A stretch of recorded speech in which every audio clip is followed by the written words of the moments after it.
Well, I tell you, I was en route with my security team heading over to the county commissioner's office. You know, it's budget time, so I was going over there to start kind of speaking about some of the things we're going to be bringing forth. And while we're driving, one thing every morning when I wake up, you see, I still wear my vest. I still, take my rifle out of its vault and I put it in the car in preparation to serve this community in case something happened. And of course, today was that day. As we're driving by, I saw a young man running top speed across on Broward Boulevard. I talked to my security guys. I said, "That doesn't look right." He said, "It doesn't look right, sir." And so I further looked and I noticed that there was an employee chasing me, a 7-Eleven employee chasing down a young man. Didn't look like he was going to catch him. So I told my security staff to pull up and foot pursuit began. And fortunately, I train hard every day. I still maintain conditioning and was able to track the young man down and take him into custody. So you ran him down, Yes, busted it. yes, correct. Good old police work. Was he a little surprised to see all those stars on your collar?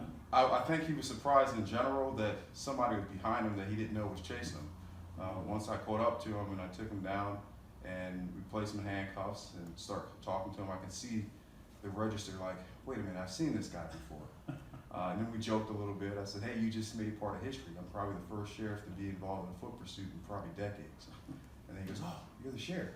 So it was a good incident to be involved in, but it was also a reminder that, yeah, I wear two hats. I wear the public safety aspect and I also wear the elected official hat, but the priority is always going to end up being law enforcement.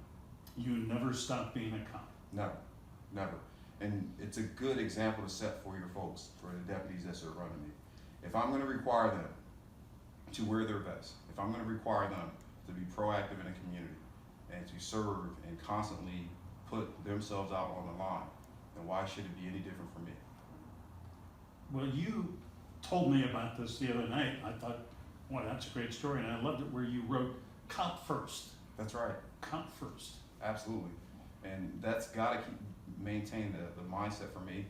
I don't want to drift so far into the political aspect and the elected official aspect where I think the citizens of Broward County want to know that they have a true law enforcement officer that's sitting at the top of this table and making sure that's always going to be a priority.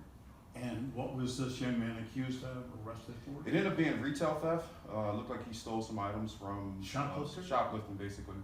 Shoplifting. But here's the thing: you never know what you're dealing with. And the last thing I was going to do was drive by, and this thing could have been a murder suspect. It could have been a robbery. It could have been a ton of different things. You have to take forth your law enforcement responsibilities the moment you see something.